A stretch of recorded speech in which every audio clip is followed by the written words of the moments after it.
Saludamos en esta hora a Alejandro Godoy, analista internacional, quien se encuentra en la hermana República de Colombia, con quien vamos a analizar lo acontecido en la jornada de este domingo en Turquía. Alejandro, buenas tardes, bienvenido con la audiencia de América Latina, y César García desde Quito te saluda.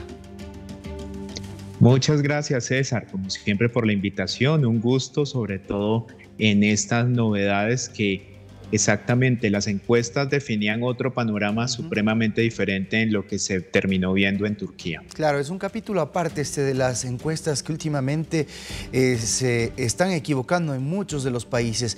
Pero empecemos con el análisis de acuerdo a tu perspectiva de lo que ocurrió ayer, porque Erdogan se encuentra en el poder desde el 2002 y sin embargo no ha perdido hegemonía. Se pensaba que esta podría ser la vencida, sin embargo esto no ha ocurrido.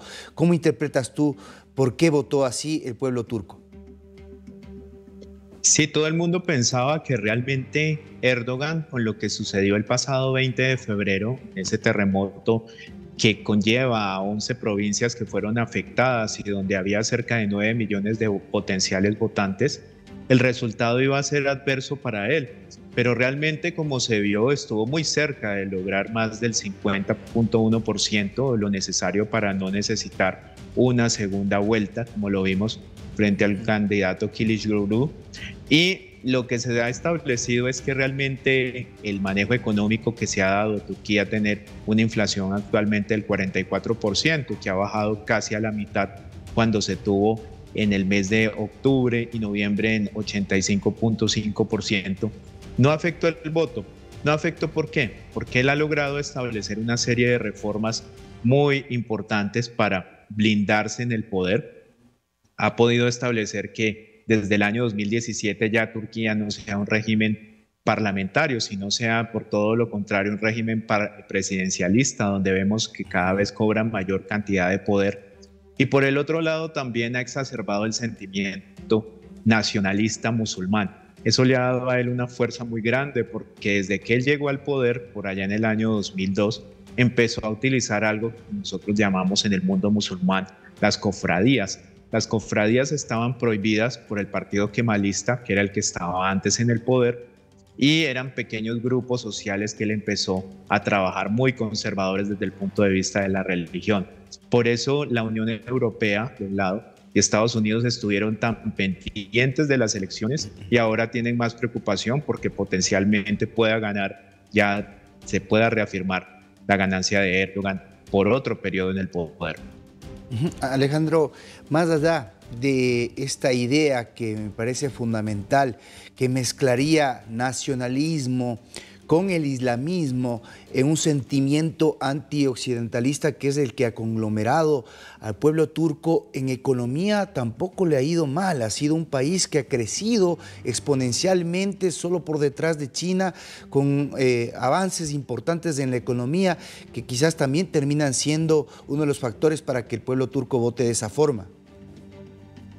Sí, es muy importante destacar que precisamente en los años más gloriosos de Erdogan a nivel económico, sobre todo años 2010 a 2013, Turquía recibió el título de milagro económico.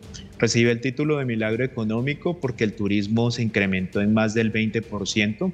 Recibió el título de milagro económico también porque, como hemos visto en nuestra región, en América Latina y en el mundo, las producciones turcas empezaron a ser compradas por diferentes canales de televisión y empezó a tener una mayor relevancia en todos los aspectos culturales. Esto es muy cierto. Y además porque la parte de los textiles se empezó a promocionar cada vez más.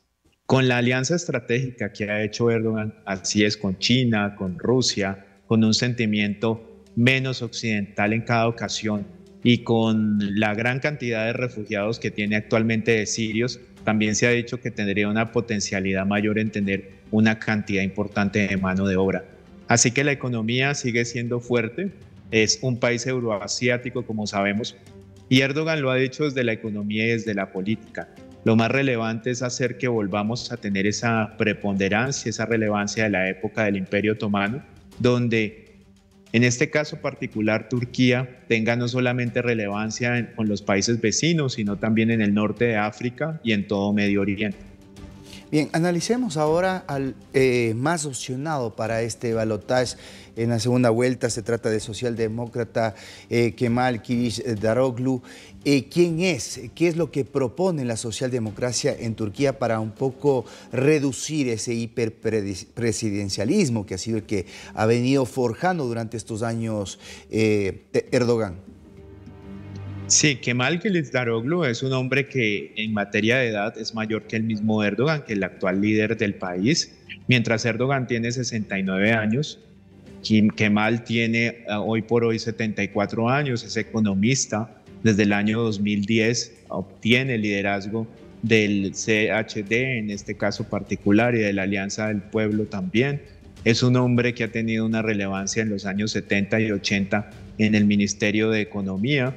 Y lo que él propone en términos generales es, así es, desmontar el régimen presidencialista, volver a hacer que el Parlamento tenga unos poderes específicos, que como bien sabemos Erdogan es un régimen personalista donde tiene un poder muy grande, y lo que ha dicho también es que hay que devolver a las mujeres al tejido y al término empresarial, porque no hay que desconocer que durante estos años y sobre todo la Unión Europea empezó a alejarse más de Turquía desde el 2008, precisamente porque dice que los temas de derechos humanos se han desconocido, y esto es lo que le apuesta el candidato Kemal.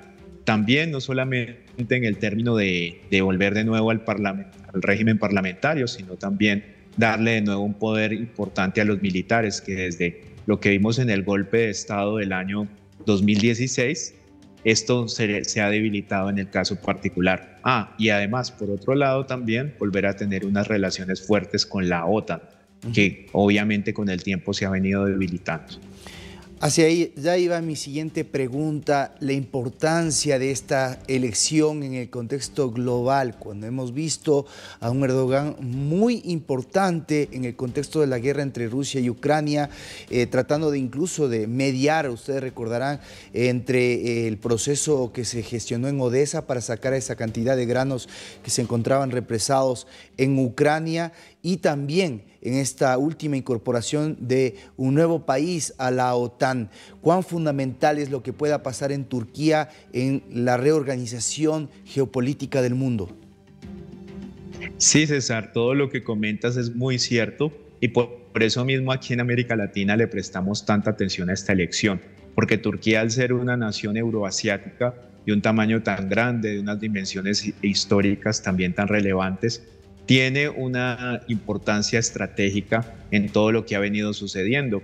Erdogan, en términos de relaciones internacionales, ha manifestado que su país es un amigable componedor, que es un negociador dentro de lo que ha sido el tema de Ucrania, el tema de los granos, el tema también que dentro de la OTAN es el segundo ejército con mayor cantidad de militares, de soldados, solamente después de los Estados Unidos, el único país euroasiático que está dentro de la OTAN. Y es por eso que tanto la Unión Europea como los Estados Unidos se encuentran como tan preocupados en que Erdogan pueda mantenerse en el poder, porque se ha manifestado, y lo ha dicho la misma oposición en Turquía, que si no es el momento de dar un paso al costado de Erdogan, va a ser muy difícil, y él va a tener la mayoría ahora en el Parlamento, en la Asamblea, para poder volver a tener unos cambios en la Constitución y de esta manera perpetuarse en el poder. Lo que establece el candidato rival, el candidato de la oposición desde este punto de vista de las relaciones internacionales, es ni con Oriente ni con Occidente. Una Turquía independiente que fije sus propias normas y sus propias reglas, pero lógicamente sí se encuentra como mayor relación con Occidente frente a lo que hemos visto en los últimos años de Erdogan, porque eso sí es un fenómeno curioso, en que la primera parte del gobierno de Erdogan, más o menos del 2003 al 2010, él era muchísimo más proeuropeo, prodemocrático, con mayores libertades civiles. Y después de un fenómeno que nosotros llamamos las primaveras árabes desde el 2010 y 2011, a nivel interno y a nivel internacional, vemos cómo él fue radicalizando su postura. Por supuesto, de hecho fue el propio Occidente, a través de espacios y medios de comunicación como Times, que propiciaron o promulgaron el nombre de Erdogan en el contexto internacional, justamente por lo que tú acabas de describir. Ahora, se habla mucho que dentro de estos ejes para mantenerse durante tantos años en el poder, Erdogan también ha tenido un alto control electoral. ¿Será que, hilando fino, habrá este balotaje para fortalecer esa legitimidad de que está ganando en un régimen efectivamente democrático? Sí, por ejemplo, ayer, después de lo que se empezó a ver con el conteo de todo lo que fue el resultado electoral, por ejemplo, el alcalde de Estambul, Imamoglu, salió a manifestar que él no estaba contento con cómo se estaba llevando a cabo la votación, el conteo final, porque realmente ellos llevaban un conteo independiente en el cual, por supuesto, el candidato que mal llevaba la mayoría de la votación. Otra cosa también que la oposición manifestó es que como Erdogan desde el año 2017 con el referendo que se llevó en ese momento a cabo en Turquía, hizo un borrón y cuenta nueva y él no debería haberse podido presentar a las elecciones porque ya sería un mandato adicional. Bien sabemos que él cambió también la constitución para tener una jornada, un periodo de 5 años.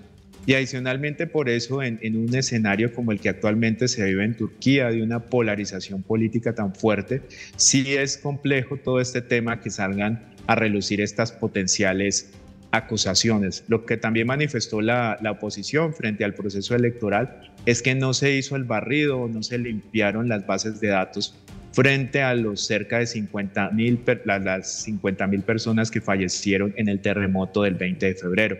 Por eso se dice que ahí hay votos que no deberían estar.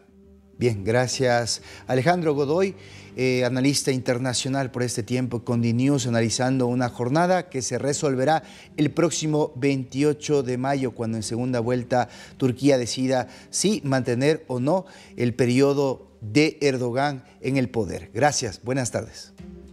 Gracias, feliz tarde.